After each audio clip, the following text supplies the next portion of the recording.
Welcome to the podcast of the impossible. I'm Peter Wood, and my guest today is one of the best magicians working in the DC and Baltimore area. It's Mr. Kourosh Taie. There we go. Hello. So happy to be here. This is exciting. Thank you for coming to the parlor of the impossible here to hang out with us today. I'm super excited. Yeah, you want to be a little closer there. Go. Can you? Yeah, I want to make sure everyone can hear you. So I have known you for a little over a decade. I had to look it up. And I think from like Barry's Magic Shop, and I think it was from Barry's Magic Shop when you were working there. Right. Yep. And then also Comedy and Magic Society. I think we might have done some stuff there. But I was curious about. I guess I did a little bit of like poking around on your website in terms of your origins. That's stalkerish. Yeah, well, it's public knowledge website, so yeah. Your research. A little bit, whatever you've put out for folks, and so I was curious. You said you started magic as a teenager. Did you ever have like a kit when you were a kid, or was it literally like starting in your teenage years? Good question. By the way, first of all, I want to say this is the first podcast I've ever done. Oh, okay. I've been invited on several. And you've turned them down? You're the one. You're the only one who's been persistent enough to get me on the podcast. Oh, nice. So, all right. Thank you. Congrats. I love it. I don't have the cliche, how'd you get started in magic? My parents bought me my first magic kit story. Sure. And I don't know if you've interviewed anyone else who's similar. Oh, sorry. No, I got into magic because I saw the first David Blaine special on TV. Okay. And I got hooked. Like, I got bit by the magic bug. Okay. And, I think that happened for a lot of current magicians in my generation. David Blaine changed everything. That first special, Street Magic, yeah, that was groundbreaking.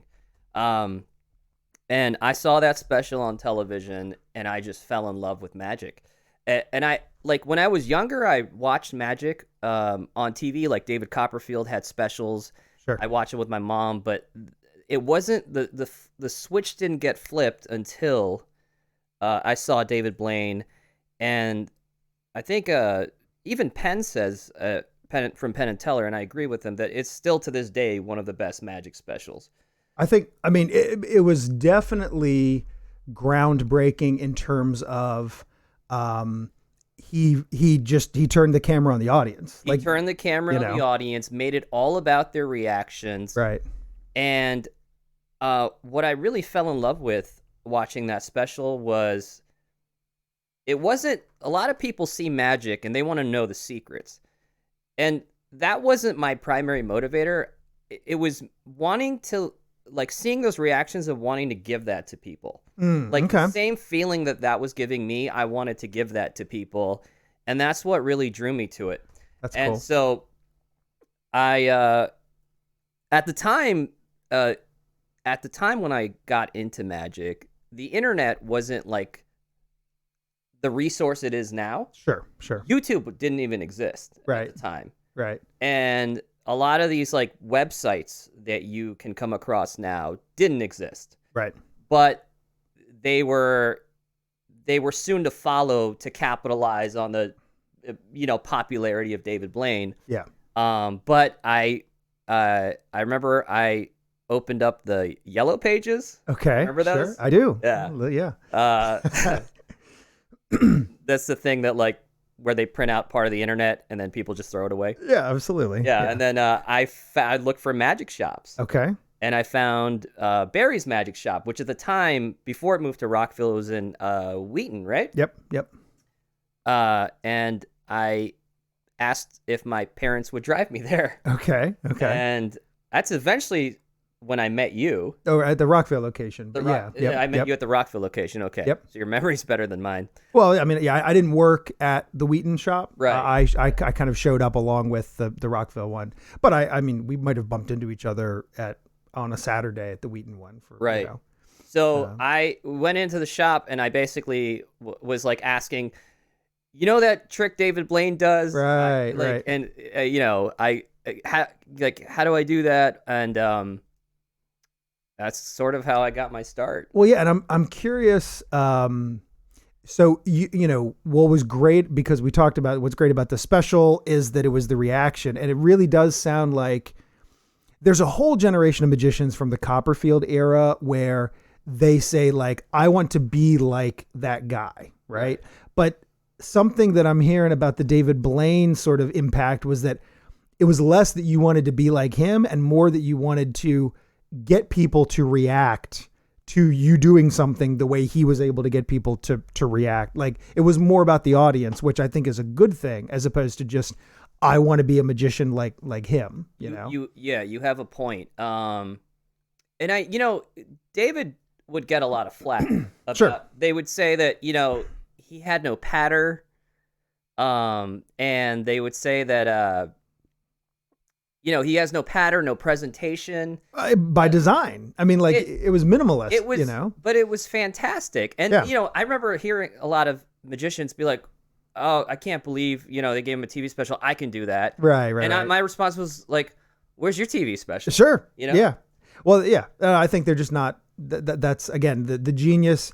Copperfield, I give him credit for, he was the one who realized that the audience's head is in a vice on TV, right? Like before Copperfield, you were basically watching a recorded version of a live magic show, like a stage show. And Copperfield was the first one who realized, oh, we can, because I'm controlling the camera, I'm controlling, like I can get a really specific sight line or angle or whatever and achieve some really cool stuff, not with special effects and editing, but just with having a really specific, sight line. Right. And then David Blaine comes along and literally flips it, like realizes, hey, what's more interesting than what I'm doing is how people react to what I'm doing. 100%. So yeah, I think that's fascinating that sort of your entry into magic was more like, I want to do that, but I want to get those reactions, Yeah, absolutely. And by the way, like, a lot of the people who said, well, I can do all the stuff he did. Sure. That's no longer the case. Yeah. Right? Yep. Because David's gotten to a point where a lot of people can't do what he does because that man's dedication. He's crazy. Yeah. His dedication is insane. Yeah. So he's gotten to a point where like people can't or won't even attempt the stuff he does. And I'm not just talking about stunts. I'm just talking about like, it's his magic has gotten to a level and he's surrounded by some of the best in the business. Sure. Yeah. I'm really just like blown away by his level of dedication to his craft. Well, and he also does a great job of blurring the line, sort of like, I'm a big, Darren Brown fan as well. Absolutely. And likewise. Yeah. And sort of mixing different, not just magic, but sort of pulling in from, in Blaine's case, pulling in from sideshow, right, and pulling in from just sort of endurance stunt type things. And much like Darren Brown, sometimes like it's a magic trick and you think it's an endurance stunt. And then other times you think it's a magic trick. Like, well, clearly he's not actually holding his breath for 12 minutes. Right. There's got to be a trick to it. Guess what? He's actually holding his breath for 12 minutes. It's so funny. Like some of the stuff that is 100% real. Right. People refuse to accept that it's real because it's like they can't accept it. And even at his show when he's taking an ice pick and someone's jamming it through his bicep. Right. They go, oh, I'd be next to people. They're like, oh, it must be prosthetic. It's like, They just can't accept the fact that he's actually doing it. Yeah. But yeah, I love blurring that line. Yeah. It's an awesome thing. No, it's, so you the good news was presumably when you went to Barry's and said, hey, David Blaine did this thing where whatever. Yeah. At least half of the stuff that he was doing could actually be sold to you, even though you're not going to be at his level right out of the gate, Right. Absolutely. And I wonder, like thinking back to it, I wonder how annoying I sounded. Be like, well, do you know that trick David Blaine did? Can I? How do I do that? Yeah. And I also remember when I initially got into magic, I was I'd buy things from the magic shop, and a lot of it was self-working. Right. Sure. And the harder stuff, I was sort of like distancing myself from Okay. because of the practice required. Sure. But I eventually got to a point where I realized, like, all right, I think I have to actually put in the practice, because the props, the self-working stuff only gets you so far. Right. You know? Right. One may be easier. There's something about a gimmicked prop where, especially when you're doing a trick for your peers and they know you don't have magic powers. Right. They're a lot more likely to grab it and say, let me see that. That was a problem, because a lot of the stuff is not examinable. Sure. So you do the trick and they're like, can I see that? You're like, no. And then you right. But the awesome thing now is now, like, you know, performing with everyday objects, you know, people say, can I see that? You're like, yeah. Yeah. But the other thing is, like, you know, we put a lot of time and effort into our craft. Sure. And people still think that a lot of times that the props are the magic. Right. Right. They give all the credit to the props, and they'll be like, you know, is that a special deck of cards? Is that a trick deck of cards? Is that a special Rubik's Cube? Yeah. And it's not. Right. But you know, it's like one of the things that we also put a lot of time and effort in is to make the things we do look effortless. Right. And I think that people assume because it looks effortless that it's the prop doing all the work. Yeah. And they don't think about all the thousands of hours we spent. Well, I mean, that's the difference between us and jugglers, right? Right. Like Brian Curry, who buddy of ours who you've interviewed, I know he said the difference between a magician and a juggler is that a juggler will spend thousands of hours so people can see exactly how hard they worked at their craft, and we spent thousands of hours to make it look effortless, so it looks like we're not really doing anything and it's actual magic. Totally. Yeah. Well, I also think it's easier for a lot of people to wrap their head around, he must have bought this trick prop at a magic store. Right. Like, at least that, even if they don't know how it's done, just the narrative that, oh, well, if I bought that, I could do it. That lets some people sleep a little bit better at night, as opposed to like, that's just a regular deck of cards. So therefore, their mental anxiety. Of trying to losing sleep, exactly, to like be like, well, how does he do it? Oh, okay, it must be a trick. Yep. Okay, end of anxiety. Sure. Yeah. No, and I have to be aware of the fact that, like, I mean, I think Teller has talked about how magic is an uncomfortable art form because it is like the whole point of it is that it's kind of needling at you. Yes. And that there are a lot of people who really are upset by what we're doing. Magic is such a beautiful art form, but for people who have an inferiority complex where they see something and they look at it as a challenge, like they need to solve this riddle, it's a puzzle, or the mindset that I'm feeling stupid, or this magician. Sure. Yeah. They look at us like the bad guy because we're trying to make them look stupid, and it becomes like a us versus them thing. And that's a lot of times heckling comes from that, because like, this guy's trying to make me look stupid. I'm not going to let him. I'm going to make him look dumb. Right. But magic can sometimes bring out the worst in people's insecurities if they are insecure. Sure. And I actually don't love performing for people like that, because my enjoyment is seeing them get joy out of it. Right. And when they're getting angry and upset, it's not fun for me. Yeah. But if you notice, the people who actually get the most frustrated about it are the ones who keep telling you to, like, keep doing something. Right. Because they're so hell-bent on trying to bust you. Right. And they're just like, do it again. And it gets, like, very aggressive, you know? And you're like, no, I think you're good. I'm good, you're good. Yeah, let's part way. Well, and you wonder if sometimes that is them hoping for finding a crack in your armor, right? Like, is it, if I have Mr. Magic Man do it 3 times and I can grab just a little shred of something from it, then I can sort of shine a light on that, you know? But yeah, you're right. That is no fun. And there, I mean, often if I'm doing like walk around magic at a party, I try not to take no for an answer, because, you know, one of the worst things to say is go up to a group of people and say, would you like to see a magic trick? Right. And everyone's got their own different ways of sort of handling that. But I do still want to read the room. And there are definitely some times where, for whatever reason, I can tell that these folks are not going to be into it. And I will say like, oh, okay, no, fine. Because I don't, then no one will be having any fun. If I'm not enjoying it and they're not enjoying it, well, what am I doing here? Only do consensual magic. That's absolutely. Yeah. That's important. Have you noticed when you approach a group and you tell them who you are, what you're doing, they go, oh, they're the skeptic. Do it for them. They always want you to do it for the skeptic. Yeah.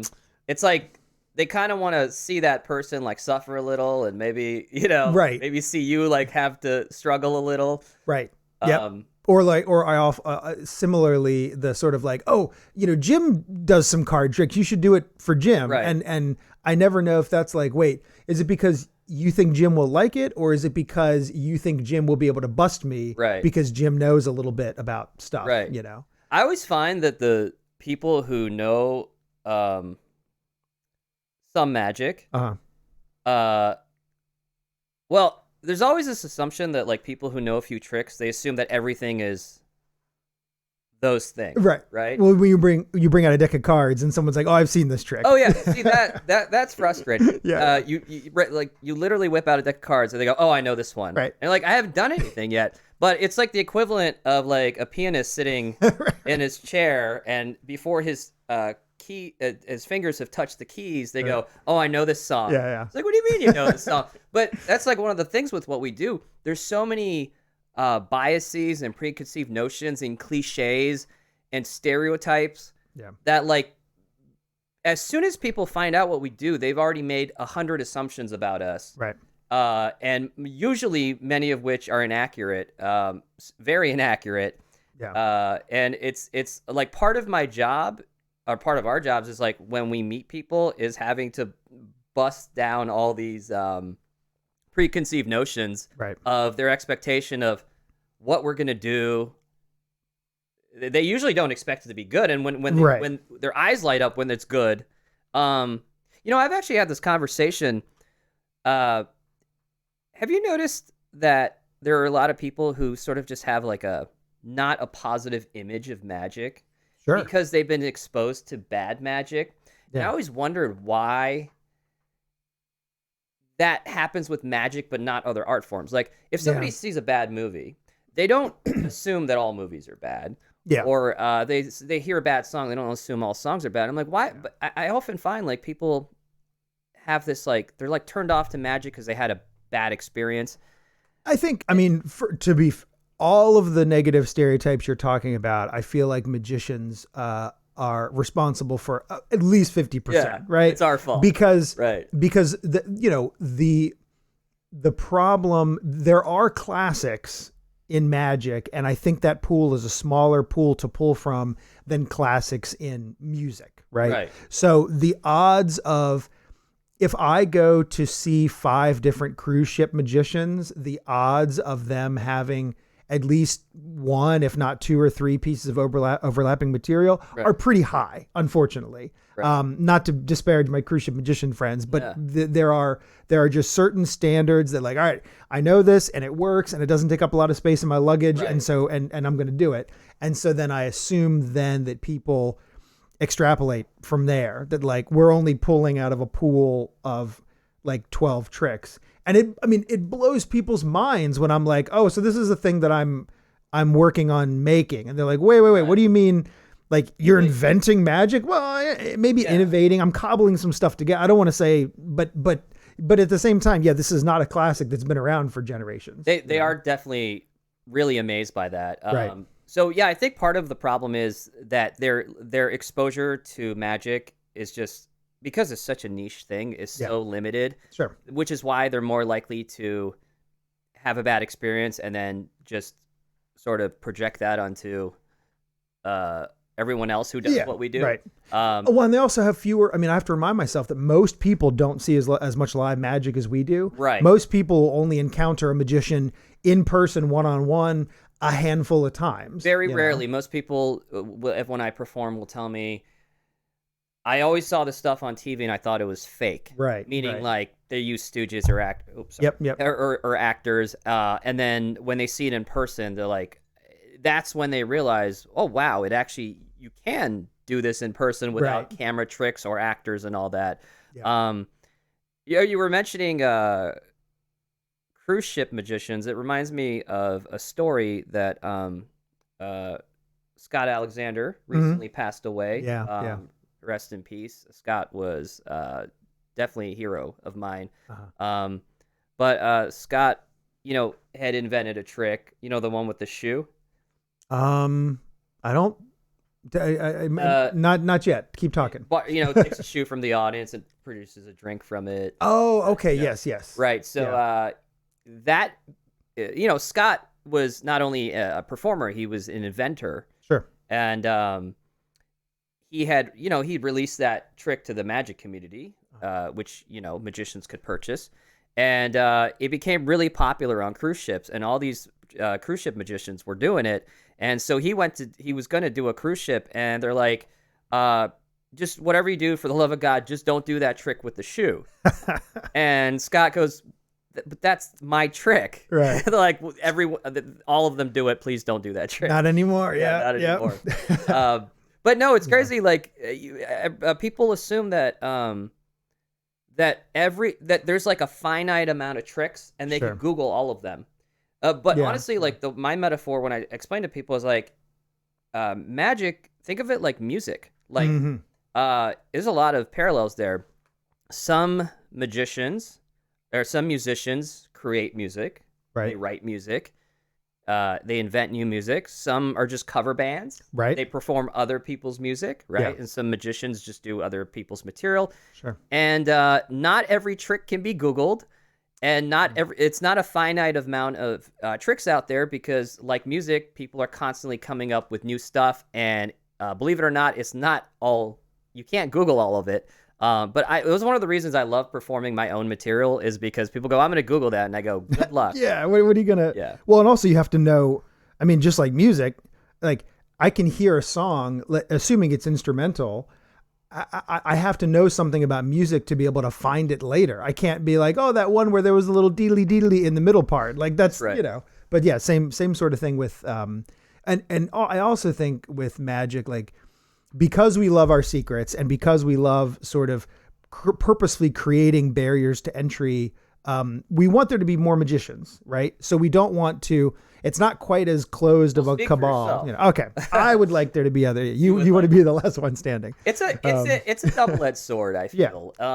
But I think there will be books in magic longer than there will be books in most other fields, because there's something about a book that makes it. It's that little extra effort that you have to go to, as opposed to just finding it digitally, but we'll see. Maybe that'll be Kindle form or whatever.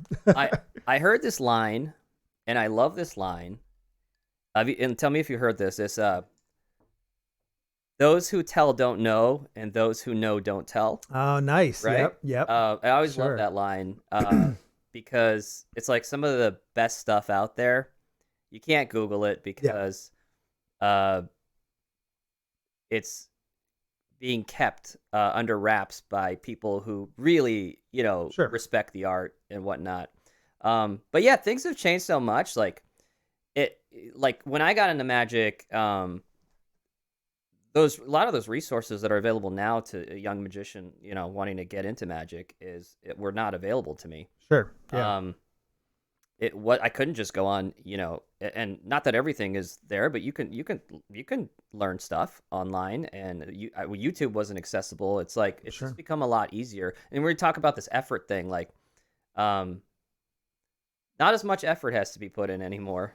Yeah, well, and and I do think, I will also, we talk about juggling, but I always love to equate magic to plumbing as well, because that sort of that's a craft, right? Like and a lot of magic is craft. And I can learn how to do a couple of plumbing things on YouTube. And that has been useful Right. as somebody who has to fix plumbing things from time to But time. it doesn't make you a plumber. But it doesn't make me a plumber. Yeah. And I also know that, like, when I need to, I also know where my limits are, like when I have to call in a professional. Right. And so, like, I don't think that the average person is Googling how to do a kid's birthday party magic show so that they can do a magic show for their young person, Right.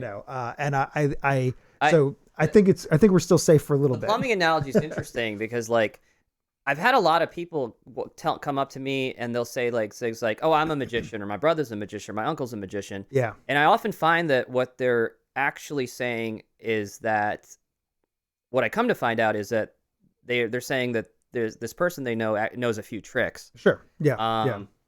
But yeah, the analogy is interesting because like I can change a toilet flapper. But I would never consider myself a plumber. Right. But yeah, no, I definitely get that a lot. And I always ask like, oh, who's your? Because we're a small niche community. I'm not saying I know it like every magician. I always ask, and I'm like, never heard of them. Right. Yeah. No, it's well, and also it always kills me when someone says, "Oh, I just got back from a cruise," or I went to some party over the weekend, and there was this great magician there, and he did this and he did this, and it was so funny. And I was like, "Oh, cool, what was his name?" Yeah. And they're like, "Oh, I just don't know." And like that is never know. That. I mean, but back to like show business is 2 words, and the second word is twice as long. And I try to remember that I have to put at least as much, if not double the amount of effort into the business and branding and marketing side of it, where like, even if you were fantastic, frankly, same thing with the plumber. If some plumber shows up and he was great, but then you don't remember who he was, or you can't find that plumber in a year from now. Right. That's the same kind of issue. Then they're going to Roto-Rooter. I guess. Yeah. I can't think of a better way to end an episode than on Roto-Rooter. So we're going to have to wrap it up right here, but we're going to do this again. This was great. Thank you for coming here Thanks today. For having me. That was a ton of fun. Yeah. And that is going to do it for this episode of the Podcast of the Impossible. But from my public shows and social media and the Museum of the Impossible Project and more, you can head on over to oftheimpossible.com. I'm Peter Wood. Thanks.